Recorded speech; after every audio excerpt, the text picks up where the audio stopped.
गावगाडा कथेचा भाग 5. गुणवंता, अमोल आणि रामरावमध्ये संवाद सुरू होता. सोबतीला गावातील बाकी लोक होतेच. अमोल गुणवंताचा निवडणुकीत उभे राहण्याचा सांगतो तेव्हा गुणवंता अमोलला म्हणतो, ते तर बरोबर आहे म्हणा. मग काय विचार केला तू? मला तुझ्यावर पूर्ण विश्वास आहे, म्हणून मी तुला उभं राहा म्हटलं. पण निवडणूक म्हटली की काही ना काही पैसा तर लागतोच. त्यावर आपली स्पर्धा मोठ्या माणसाच्या पोरासोबत. निभाव लागन का दादा? तुम्हीच सांगा आता. आणि हारलो तर मनस्ताप बी लय होतोय. आधीच माझ्या घरी किती अडचणी सुरू आहे माहीत नाही बाई तुम्हासनी. माई बायको सोडणार नाही मला, मी आपल्या मनाने उभा राहिलो तर. तुझं म्हणणं काही खोटं नाही, पण 100% बरोबर पण नाही. शेवटी चांगल्या माणसाची कुठे ना कुठे किंमत होतेच.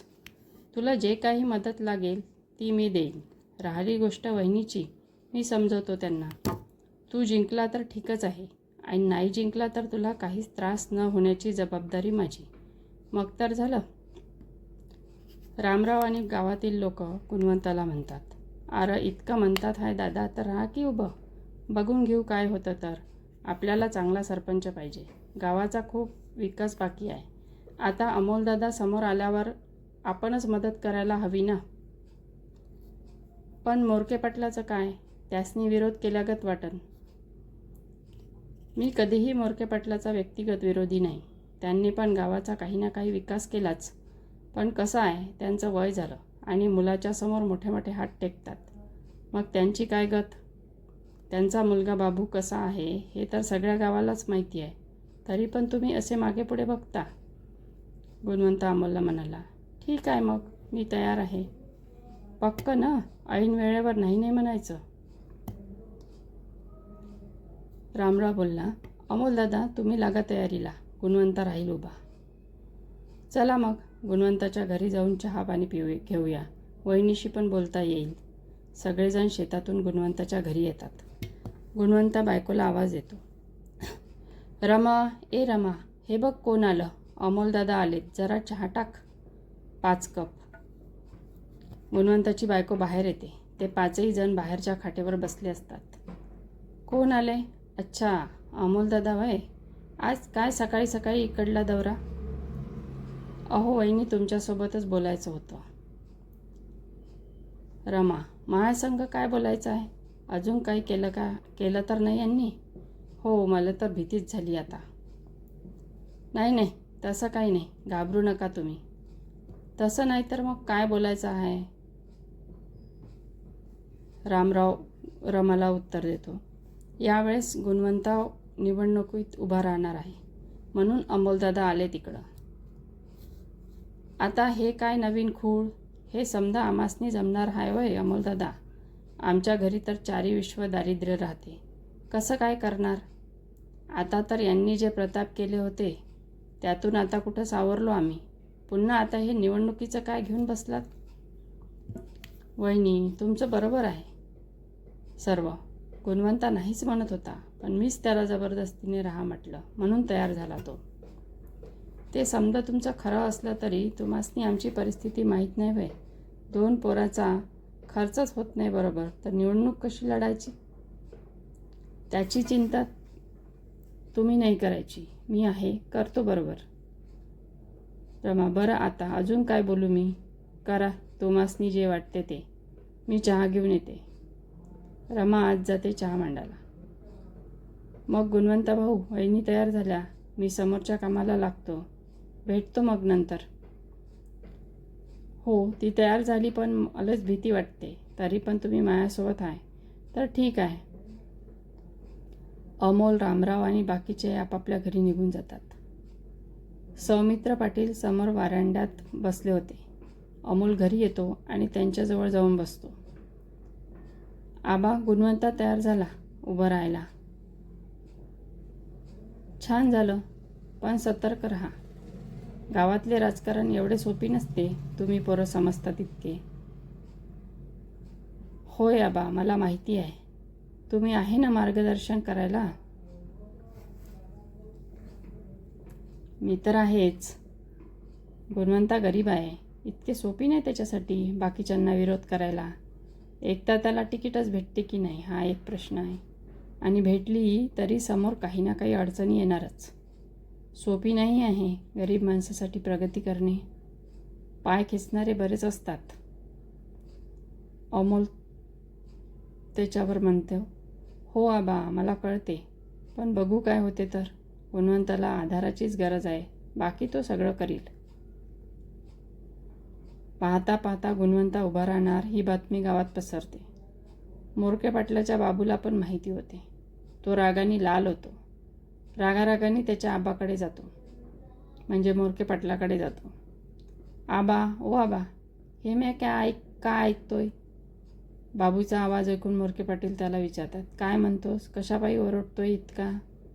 अहो आबा, तो गुणवंत आहे ना, ज्याला वाचवण्यासाठी तुम्ही गाडी दिली होती, तो उभा राहणार आहे असं ऐकलं मी. आपल्या विरोधात जाणार आहे तो.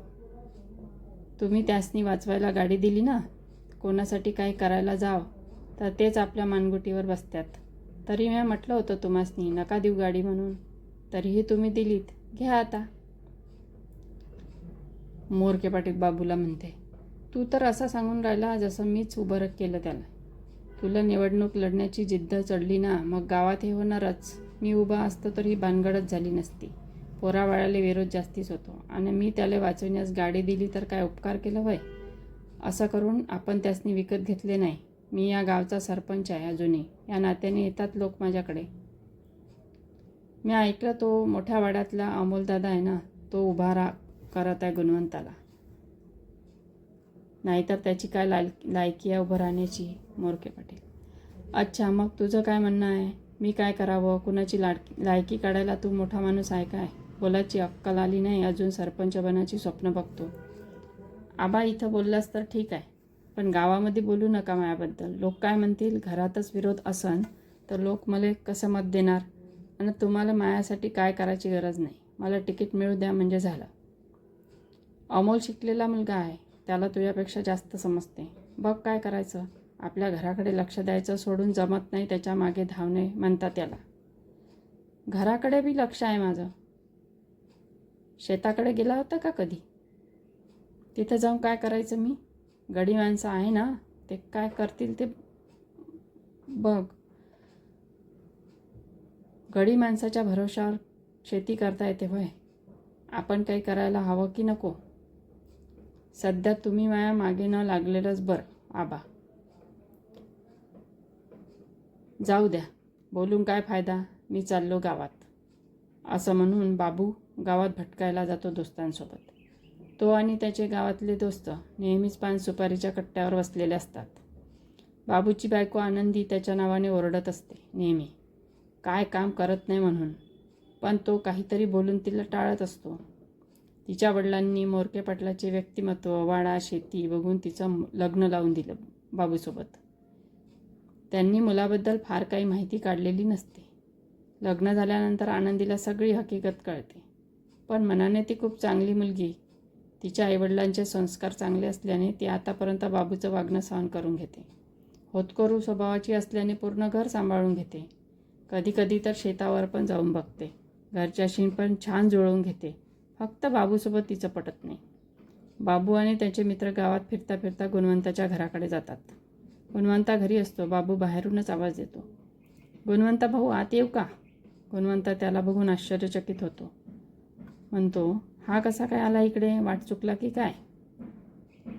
अरे बाबू पाटील, होय या ना आत, या बसा.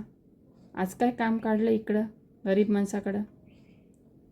काय नाही, असंच फिरत फिरत आलो होतो. ए रमा, चहा टाक. बाबू पाटील आले. रमा आतूनच बघते कोण आलंय ते, आणि जे समजायचं ते समजून जाते. रमा मनातल्या मनात पुटपुटते, ह्यो कसला फिरत फिरत येतोय? काहीतरी निवडणुकीची फुसफुस असेल. या मायाघरच्या माणसाला समजत नाही, जो आला त्याच्यासाठी चहा लागते. बाबू, गुणवंता भाऊ एक बोलू का? हां बोला की. ते निवडणुकीसाठी दिलेलं नाव मागं घ्या, इतकंच म्हणायचं आहे, बाकी काही नाही. मी माया काम केलं आहे, बाकी तुमची मर्जी. तितक्यात रमा चहा घेऊन येते तर बाबू आणि त्याचे मित्र चहा न घेता उठून चालले जातात. हा कोणता उद्धटपणा, चहा दिसल्यावर निघून जाणं. गरीबाला 2 कप चहासाठी बी मेहनत करावी लागते हे माहीत नाही वय यासनी. इगारच म्हणायचं याला. जाऊ दे रमा, नाही घेतला तर नाही घेतला, अजून कोणी येईल त्याला देऊ. म्हणजे अजून कोणी? म्हणजे तुम्ही आताच सरपंच नाही झालं, चहाचं दुकान मांडले. अगं रमे, गावगाड्यात राहा लागते, 2 कप चहा दिल्यानं काय होते? पण हा आला कशाला होता? काही काम होतं का याचं? ते मला सांगाया की उभं राहू नको म्हणून. याला उभं राहायचं आहे ना. हां, हा पैसावाला आहे. अमोलदादांनी तुम्हाला उचकवलं, कोण जाणे कसं होणार. म्या याचं कशाला ऐकू? बापाच्या भरोशावर बोलतो. सोड, जाऊ दे. अमोलदादाला कळवतो मी हा आला होता घराकडे म्हणून. करा जे करायचं ते, म्या जाते, कामं पडली आहेत. गुणवंत शेताकडे जाता जाता रामराव भाऊच्या घरी जाते. त्याला सगळं सांगतो. रामराव शेताकडे जात होता. रामराव भाऊ, बाबू आला होता घराकडे, मला म्हणे काय उभं राहायचं नाही, गरज नाही. तो हे करणारच, विरोध नाही झाला पाहिजे म्हणून. बाप वेगळाच आहे आणि पोरगा अलगच आहे. सरपंचाकडे बघून त्याच्याशी बोलावं लागते, नाहीतर कोण विचारलं असतं याला. गुणवंत म्हणाला, हो बरोबर आहे. तू काळजी करू नका, चल जाऊया शेताकडे. उद्या अमोलदादाला विचारून एक मीटिंग घेऊया. ते जे ठरवन तेच करूया. माझ्या घरी अम्याची 12वीची परीक्षा सुरू आहे म्हणून म्या बी जास्ती फिरणं कमी केलं. पोराकडे लक्ष द्या लागते, शिकन तर काहीतरी करन. चल मग गुणवंता, मी जातो घरी. ठीक आहे, मी जरा काम आटपून येतो. तेवढ्यात गुणवंताची बायको रमा पण शेतात येते.